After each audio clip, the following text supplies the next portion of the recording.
नमस्कार दोस्तों, video start करने से पहले आपके लिए एक बहुत ही इंपॉर्टेंट इन्फॉर्मेशन है। हम लोग इंग्लिश ग्रामर को स्टार्ट करने वाले हैं दोबारा से। यानी कुछ लेक्चर्स मैं ऑलरेडी इंग्लिश ग्रामर में दे चुका हूं, बट एक सिस्टमेटिक तरीके से हम लोग ग्रामर को पढ़ेंगे। जिस प्रकार हम वोकैबुलरी को सिस्टमेटिक तरीके से पढ़ रहे हैं, उसी प्रकार मैं चाहता हूँ कि इंग्लिश ग्रामर भी आप तक एक सिस्टमेटिक तरीके से पहुँचे। और ये तरीका हमारा रहने वाला है ये किताब जो आपके सामने है। हम इस बुक से आप हमारी जो इंग्लिश ग्रामर है वो कंप्लीट करेंगे। जिस प्रकार से हम लोग वोकैबुलरी पढ़ रहे हैं 30 days to a more powerful vocabulary, उसी प्रकार इंग्लिश ग्रामर के फील्ड में ये बुक सबसे ज़्यादा रिकमेंड की जाने वाली किताब है, इंग्लिश ग्रामर एंड कंपोजिशन। इस बुक को हम 2 भागों में डिवाइड करेंगे, ठीक है। और वो 2 भाग कौन कौन से होंगे? नंबर 1 हमारा पोर्शन है ये ग्रामर का पोर्शन। सबसे पहले हम ग्रामर पढ़ेंगे, क्योंकि अगर आपको ग्रामर आती है तो आप कंपोजिशन वाला जो पोर्शन है वो आसानी से कवर कर सकते हैं। सबसे जो बेस है जो हमारा वो ग्रामर से स्टार्ट होता है, तो हम सबसे पहले ग्रामर वाला पोर्शन कवर करेंगे। और ग्रामर वाले पोर्शन में देखिए एक एक चैप्टर जो इसके अंदर दिया गया है ना, वो बहुत ही इंपॉर्टेंट है। जैसे नंबर 1 सेंटेंस क्या होता है, किस प्रकार सेंटेंस बनते हैं, कितने प्रकार के होते हैं। सब्जेक्ट एंड प्रेडिकेट क्या होता है, सब्जेक्ट क्या होता है, प्रेडिकेट क्या होता है, फ्रेज क्या होता है, क्लोज क्या होता है, ठीक है। पार्ट्स ऑफ स्पीच कितने प्रकार के होते हैं, और सभी पार्ट्स ऑफ स्पीच को बहुत ही कॉम्प्रिहेंसिव तरीके से कवर किया गया है इस बुक के अंदर। ये जो चैप्टर यहाँ पर दिख रहे हैं आपको ना, 43 चैप्टर हैं ग्रामर वाले पोर्शन के अंदर, ठीक है। तो दोस्तों इस प्रकार से हम लोग ग्रामर को कंप्लीट करेंगे चैप्टर वाइज, ठीक है।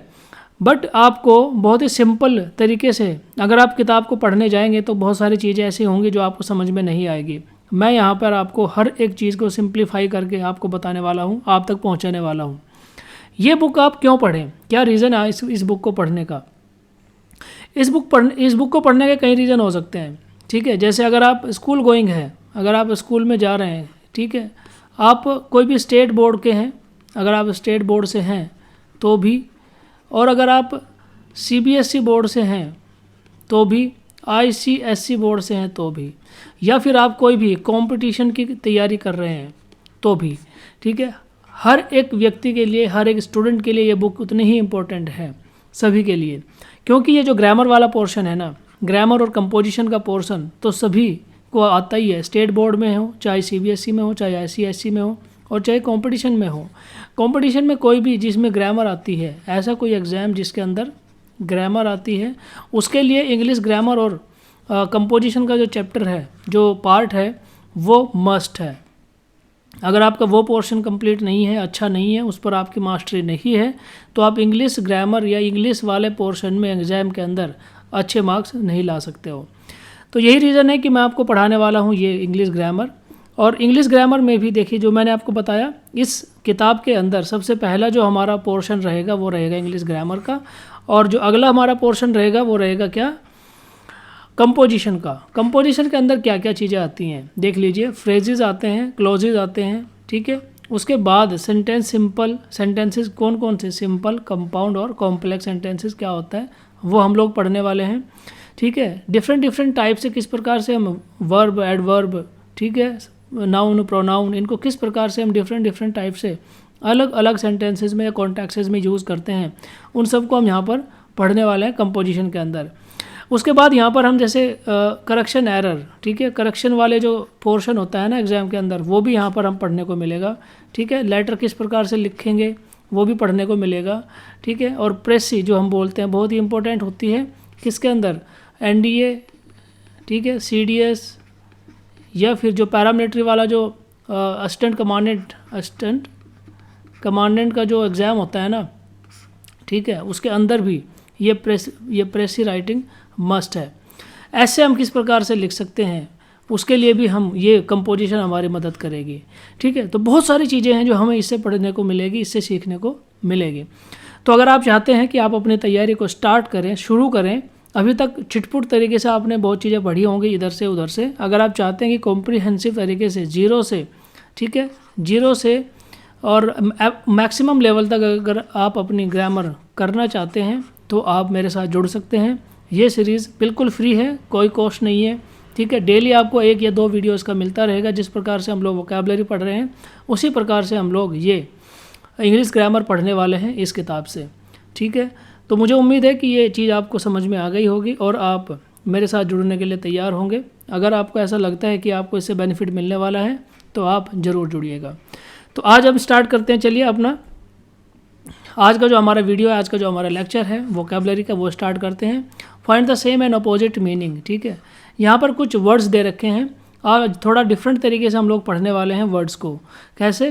क्वेश्चन आंसर फॉर्म में हम लोग पढ़ने वाले हैं। ठीक है, मैच द फॉलोइंग में पढ़ेंगे, सेम और अपोजिट में पढ़ेंगे। तो इस प्रकार से हम लोग आज कवर करने वाले हैं, अपने जो 20-30 जो वर्ड्स हैं हमारे पास उनको कवर करेंगे। ठीक है, तो डे 22 है। डे 22 में एक इसने यानी जो बुक है, बुक के हिसाब से तो डे 22 रिवीजन वाला रिवीजन दे रखा है, लेकिन मैं कोशिश करूंगा कि आपको थोड़े से डिफरेंट वर्ड भी यहाँ से सीखने को मिले। ठीक है, पिछले जो वर्ड्स हैं वो तो आपको समझ में आ ही जाएंगे और नहीं आएंगे तो मैं आपको समझा ही दूंगा। बाकी आप जो अलग जो वर्ड्स रहेंगे ना वो भी मैं आपको सिखाऊंगा। तो चलिए देर ना करते हुए स्टार्ट करते हैं। पहला हमारा जो वर्ड दिया है क्या? लोक्वेशियस। लोक्वेशियस का मतलब होता है टॉकेटिव। ठीक है, तो ये तो क्या हो गया? सेम हो गया। लोक्वेशियस का मतलब होता है जो बहुत ज़्यादा बोलता है, बहुत ज़्यादा बातूनी होता है, वो होता है लोक्वेशियस। नेक्स्ट हमारा वर्ड है गुलिबल। गुलिबल होता है जिसको आसानी से मूर्ख बनाया जा सके, जिसको आसानी से मूर्ख बनाया जा सके। और श्रूड, श्रूड मतलब होता है चतुर चालाक। ठीक है, इसका मतलब होता है चतुर चालाक। ये श्रूड जो वर्ड है ना, ये आपने पहली बार सुना है, इसको आप चाहे तो नोट डाउन कर सकते हैं। गुलिबल होता है जिसको आसानी से मूर्ख बनाया जा सके, श्रूड मतलब होता है चतुर या चालाक। तो ये क्या हो गया? ऑपोजिट हो गया। इस प्रकार से आपने ये नोट डाउन करना है। नेक्स्ट है सेव। सेव मतलब होता है देखिए प्लीजेंट, प्लीजेंट इन मैनर, प्लीजेंट इन मैनर, ये होता है सेव का मतलब। और इसके सामने हमारा क्या वर्ड दिया है? इसके सामने हमारा वर्ड दिया है हैप्पी। ठीक है, तो इसका इसके साथ तो कोई कनेक्शन ही नहीं है, तो इसके यहाँ पर आप एन लिख सकते हैं। ठीक है, एन का मतलब क्या हो गया? एन का मतलब हो गया नो कनेक्शन, या इसका इसके साथ में कोई भी संबंध नहीं है। ठीक है, तो तीन ही ऑप्शन यहाँ पर आपने लिखने हैं। एस के लिए, सेम के लिए एस, अपोजिट के लिए ओ और एन। ठीक है, चलिए आगे चलते हैं। नेक्स्ट है हमारा पोम्पस। पोम्पस क्या होता है? पोम्पस होता है बोम्बास्टिक। बोम्बास्टिक मतलब जो अपना बखान करता है, अपनी शेखी बघारता है, अपने बारे में बढ़ा चढ़ाकर बोलता है। ठीक है, इसका मतलब होता है क्या? पोम्पस। और कंसीटेड, कंसीटेड का क्या मतलब होता है?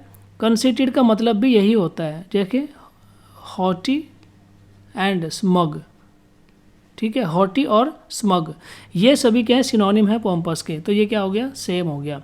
हॉटी का मतलब भी और स्मग का मतलब भी वही होता है, जो अपनी तारीफ खुद करता है, अपनी सेखी बघारता है, अपनी बातों को बढ़ा चढ़ाकर बताता है।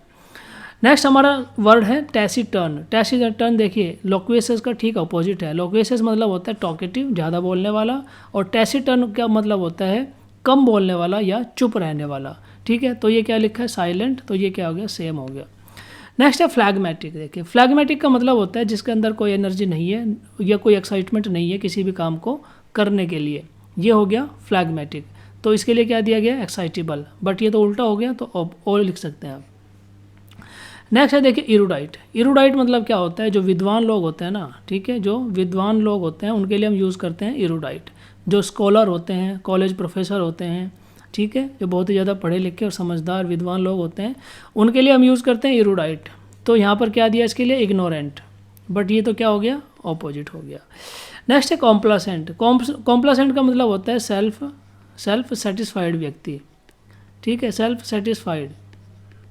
और कॉम्प्लासेंट का मतलब होता है सेल्फ सेटिस्फाइड, और यहाँ पर क्या वर्ड दिया है? कांस्टेंट। ठीक है, सेल्फ सेटिस्फाइड व्यक्ति कांस्टेंट रहेगा? यस रहेगा। तो ये तो क्या हो गया? सेम हो गया। नेक्स्ट है हमारा क्या? पंक्टिलियस। पंक्टिलियस मैं आपको बताता हूँ कौन होता है। पंक्टिलियस वो व्यक्ति होता है जो हर चीज़ को परफेक्टली करने की कोशिश करता है। जैसे टेबल के ऊपर अगर वो बुक टेढ़ी रखी है ना, तो उसको एकदम से सीधा करेगा। शूज़ अगर आपने टेढ़े निकाल दिए तो एकदम से उनको सीधा कर देगा। दीवार के ऊपर अगर पेंटिंग लटकी हुई है, टेढ़ी है थोड़ी सी ना, तो उसको एकदम से सीधा कर देगा। तो दैट इज़ कॉल्ड पंक्टिलियस। और इसका यहाँ पर क्या दिया? केयरलेस। ठीक है, तो केयरफुल होता तो सेम हो सकता था, बट केयरलेस तो ऑपोजिट हो गया। Next number 10 इंडिफैटिगेबल। इंडिफैटिगेबल मतलब होता है ऐसा व्यक्ति जो कभी नहीं थकता है, टायरलेस। ठीक है, तो टायरलेस दिया है तो सेम हो गया। तो दोस्तों इस प्रकार से ये 10 वर्ड मैंने आपको बताए। ठीक है, इसमें से कुछ वर्ड ऐसे हैं जो आपने नए सीखने को मिले हैं, जैसे श्रूड, कंसीटेड, ठीक है, और बाकी तो आपको आते ही है। चलिए आगे चलते हैं अब अगले एक्सरसाइज के ऊपर। ये रही हमारी अगली एक्सरसाइज, मैच द कॉलम। इसमें आपने इधर से इधर कॉलम को मैच कराना है। एक एक का मीनिंग मैं आपको बताऊंगा। एथिस्ट, एथिस्ट मतलब होता है जो भगवान में विश्वास नहीं करता है, ठीक है। थीस्ट मतलब होता है गॉड, और ए लगा दिया पहले तो एग्जिस्टेंस नॉन एग्जिस्टेंस हो गया, ठीक है। तो एथिस्ट मतलब होगा one who do not believe in God, तो क्या हो गया डिसबिलीवर ऑफ गॉड। इसके साथ आप इसको कनेक्ट कर सकते हो। नेक्स्ट है वर्चुअसो। वर्चुअसो मतलब होता है स्किलफुल व्यक्ति, ठीक है। ऐसा व्यक्ति जिसके अंदर बहुत ज़्यादा स्किल होती है, ठीक है। तो किसके साथ कनेक्ट कर सकते हैं, देखिए skilled practitioner of the arts, skilled practitioner of the arts, इसके साथ आप इसको कनेक्ट कर सकते हैं वर्चुअसो। नेक्स्ट है विरागो। विरागो ऐसी औरत के लिए यूज़ किया जाता है जो ज़्यादा मुफट होती है, बहुत ज़्यादा बोलती है, ठीक है, गाली गलौज करती है, तो इसके साथ हम कनेक्ट करेंगे ये लाउड माउथड वुमेन। नेक्स्ट है गोरमे। गोरमे हम ऐसे व्यक्ति के लिए यूज़ करते हैं जिसका टेस्ट खाने पीने में बहुत अच्छा होता है, ठीक है। उसके लिए क्या दिया है यहाँ पर, उसके लिए यहाँ पर दिया है कोइनेसोर ऑफ गुड फूड। देखिए गोरमे का दिया है क्या, कोइनेसोर गुड फूड। कोइनेसोर, कोइनेसोर मतलब क्या होता है, कोइनेसोर का मतलब होता है क्रिटिकल जज ऑफ समथिंग, ठीक है, जो किसी भी चीज़ को अच्छे से एग्जामिन करके उस पर निष्कर्ष निकाल सकता है, इसको अच्छी नॉलेज होती है कोइनेसोर का मतलब। तो कोइनेसोर ऑफ गुड फूड तो कौन होगा, गोरमे, ठीक है। नेक्स्ट है नंबर 5 टायरो। टायरो का मतलब होता है नया, एकदम से बिगनर, ठीक है। टायरो का मतलब होता है नया, बिगनर। अनस्किलफुल भी आप इसके लिए यूज़ कर सकते हैं, अनसोफिस्टिकेटेड। नेक्स्ट है फिलैटलिस्ट। फिलैटलिस्ट मतलब होता है वन हु कलेक्ट स्टैम्प्स, ठीक है, वन हु कलेक्ट, ये स्टैम्प कलेक्टर को हम कहते हैं क्या, फिलैटलिस्ट, ठीक है, one who collect stamps. Stamp जो हमारे स्टैम्प्स होते हैं ना, जो हम टिकट लगाते हैं उसके ऊपर, कोई पोस्ट भेजने होते हैं ना, उसके ऊपर हम टिकट लगाते हैं, स्टैम्प लगाते हैं, तो उन्हीं को ये क्या करता है, कलेक्ट करता है। नेक्स्ट है एसेटिक। एसेटिक का मतलब होता है देखिए सिंपल लिविंग, सिंपल जीने वाला, सिंपल लाइफ जीने वाला, ठीक है। तो इसके साथ में कनेक्ट करेंगे हम इसको, ये देखो वन हु लीड्स एन ऑस्ट्रे। ऑस्ट्रे मतलब होता है कम चीज़ों में अपना गुजारा करने वाला, या सिंपल, या सन्यासी, ठीक है। तो एसेटिक का मतलब क्या हो गया, ई इसके साथ कनेक्ट कर सकते हैं। नेक्स्ट है पिडांट। पिडांट मतलब क्या होता है, वन हु इज़, देखिए one who is spontaneous about his learning, जो अपनी लर्निंग या अपनी उसको जो थोड़ी बहुत नॉलेज होती है ना उसका बखान करता है। बखान इन द सेंस कि अपनी नॉलेज, जो थोड़ी बहुत नॉलेज उसको मिलती है उसके बारे में लोगों को बढ़ा चढ़ा कर बोलता रहता है, ठीक है, पिडांट। इसके लिए आप एक अच्छा वर्ड यूज़ कर सकते हो, ढोंगी बाबा, ठीक है। जो ढोंगी बाबा होता है ना उसको नॉलेज कुछ नहीं होती है, बट वो लोगों को मूर्ख बनाने के लिए बखान करता रहेगा कि मैं तुम्हारा हाथ देख के तुम्हारा भविष्य बता दूंगा, ठीक है, उस प्रकार से। नेक्स्ट है जुड़ास। जुड़ास मतलब ऐसा व्यक्ति होता है जो अपने दोस्त को भी पैसों के लिए धोखा दे सकता है, तो आप इसको यूज़ कर सकते हो ट्रेटर के साथ में। नेक्स्ट आता है साइकोफेंट। साइकोफेंट कौन होता है, जो चापलूस होता है, ठीक है, चापलूस व्यक्ति के लिए हम यूज़ करते हैं साइकोफेंट। और इसके लिए क्या, ऑब्सिक्वस, ये भी इसका एक वर्ड है। तो इसके लिए बूट लिकर, बूट लिकर मतलब जो जूते उठाने चाटने के लिए भी तैयार होता है, चापलूस व्यक्ति, ठीक है, उसके लिए यूज़ किया बूट लिकर। तो दोस्तों इस प्रकार से ये वाली एक्सरसाइज मैंने आपको बता दी, 10 वर्ड हमारे ये रहे। नेक्स्ट चलते हैं आगे अगले एक्सरसाइज के ऊपर। नेक्स्ट है हमारा one whose mind is turned inward, ठीक है, ऐसा व्यक्ति जिसका दिमाग अंदर की तरफ हमेशा चलता है, यानी केवल अपने ही बारे में सोचता है, अपने ही ख्यालों में रहता है, ठीक है। तो ऐसे व्यक्ति के लिए हम लोग क्या यूज़ करते हैं, इंट्रोवर्ट, ये रहा इंट्रोवर्ट, ठीक है, इसको यहाँ पर कनेक्ट कर दीजिए। नेक्स्ट है सेल्फ सेंटर्ड, जो केवल और केवल अपने ही बारे में सोचता है, दूसरों के बारे में, भलाई के बारे में नहीं सोचता है, ठीक है। खुद का जो हित है, खुद का जो सेल्फ है वो हमेशा पहले, दूसरों का बाद में।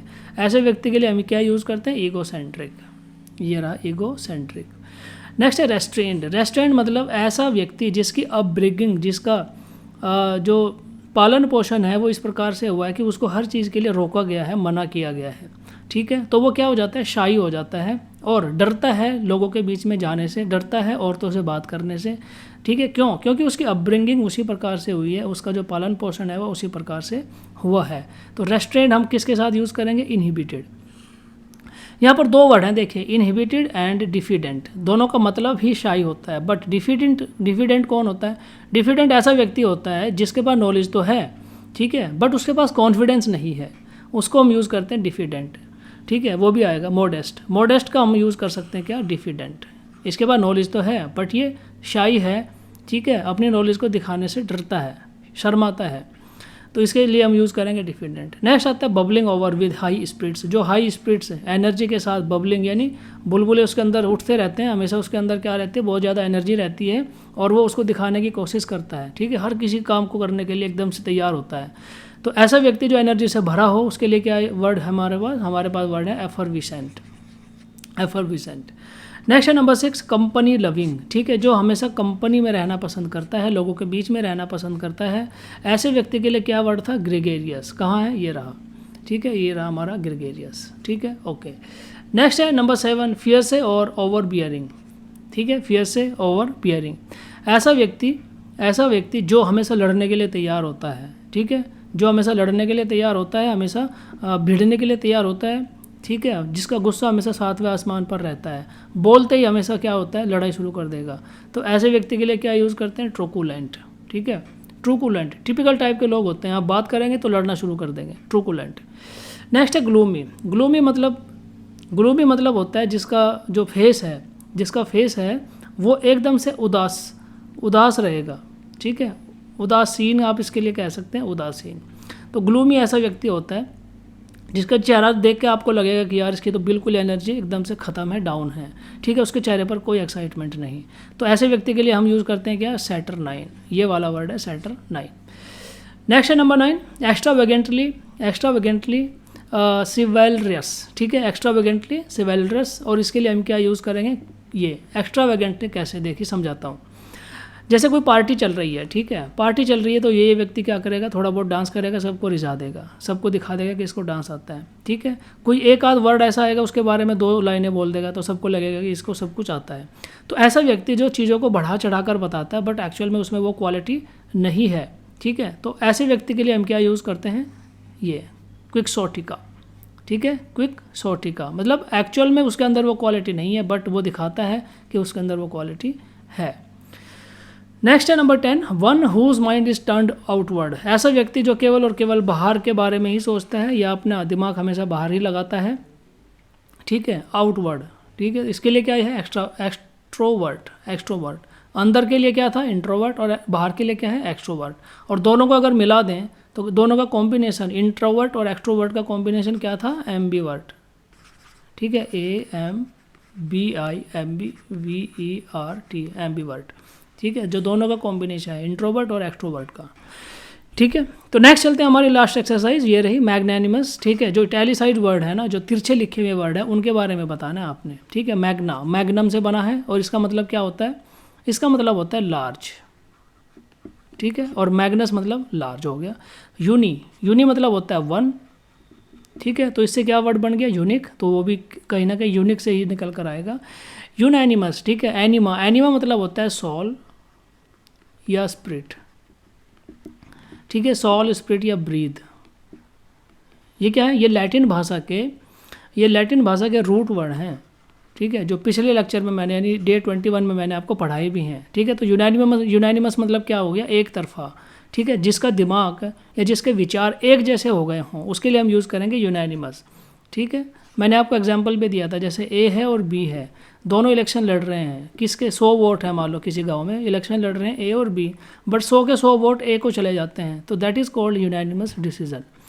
नेक्स्ट आता है बैने का हमने बताना है बैने का मतलब, ठीक है, बैने, क्योंकि हमें यहाँ पे क्या लिखा है, जो इटैलिसाइज वर्ड है ना, उन्हीं का मतलब हमने बताना है, रूट वर्ड्स का। तो बैने मतलब क्या होता है, वेल, ठीक है, किसी के बारे में अच्छा सोचना।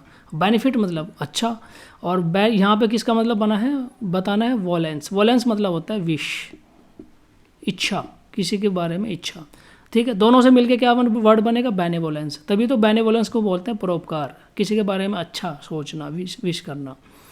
नेक्स्ट है डिक्टा मतलब क्या होता है, डिक्टा, हाँ ये वर्ड है इटैलिसाइज, डिक्टा। और डिक्टा का मतलब होता है क्या, लिखना, ठीक है, लिखना या से कहना, डिक्टा। तो डिक्टाफोन मतलब क्या होता है, डिक्टाफोन जब लिखकर हम कोई बात कहते हैं, that is called Dictaphone. Fracture का मतलब क्या होता है, फैक्चर का मतलब होता है प्रोड्यूस, ठीक है, किसी चीज़ को प्रोड्यूस करना, फैक्चर। तो मैन्युफैक्चर मतलब हर चीज़ को प्रोड्यूस करना। तो मोनोगैमी का मतलब क्या होता है, गैमी का मतलब होता है मैरिज, ठीक है, गैमी का मतलब होता है मैरिज, और मोनोगैमी का मतलब क्या हो गया, एक मैरिज, एक शादी, क्योंकि मोनो मतलब होता है एक। नेक्स्ट है थियोलॉजी, ओलॉजी। लॉजी का मतलब होता है देखिए स्टडी, और थियो मतलब क्या होता है गॉड, ठीक है। तो गॉड की जो स्टडी है उसको हम कहते हैं थियोलॉजी। नेक्स्ट है बाईसाइकिल। बाई का मतलब होता है टू, और साइकिल मतलब क्या होता है ये व्हील, यानी टू व्हील वाला जो साइकिल है उसको हम क्या कहेंगे, बाईसाइकिल। तो दोस्तों इस प्रकार से यहाँ पर कुछ रूट वर्ड दिए थे, उनका मतलब भी मैंने आपको बता दिया, ठीक है। अगर आप रूट वर्ड्स के बारे में अच्छे से जानकारी लेना चाहते हैं तो आप डे 21 वाला जो लेक्चर है हमारा वो देख लीजिए। वहाँ पर हमने बहुत सारे रूट वर्ड्स के बारे में बताया है, लैटिन भाषा के, ग्रीक भाषा के, ठीक है। क्योंकि रूट वर्ड्स अगर आपको समझ में आ गए ना तो आप बहुत सारे वर्ड्स उनसे बना सकते हैं। आगे देखते हैं। ओके, तो ये था हमारा आज का लेक्चर जिसमें हमने आपको एक छोटी सी इन्फॉर्मेशन दी। दोबारा फिर बता देता हूँ, मार्टिन से हम लोग इंग्लिश ग्रामर और कंपोजिशन का जो पोर्शन है वो कवर करेंगे। बहुत ही शानदार किताब है, वोकैबुलरी के जैसे ही चैप्टर वाइज हम लोग वहाँ से कवर करने वाले हैं। और अगर आप किसी भी एग्ज़ाम की तैयारी कर रहे हैं, किसी भी बोर्ड एग्ज़ाम की तैयारी कर रहे हैं, तो आप हमारे साथ ज़रूर जुड़िए, आपको बहुत बेनिफिट मिलने वाला है, ठीक है। क्योंकि इंग्लिश सीखना ना एक जर्नी है, ठीक है। इंग्लिश सीखना एक जर्नी है, और इस जर्नी में आप हमारे साथ जुड़ेंगे तो आपको बेनिफिट ही मिलेगा, नुकसान कोई भी नहीं होगा। तो ये थे हमारे आज के डे 22 के जो वर्ड्स थे वो मैंने आपको रिवाइज़ करा दिए, बता दिए हैं, ठीक है। कुछ नए वर्ड यहाँ पर हमें सीखने को मिले, कुछ पुराने वर्ड्स थे। मुझे उम्मीद है कि ये लेक्चर आपको ज़रूर पसंद आया होगा। देखने के लिए आपका धन्यवाद। जय हिंद।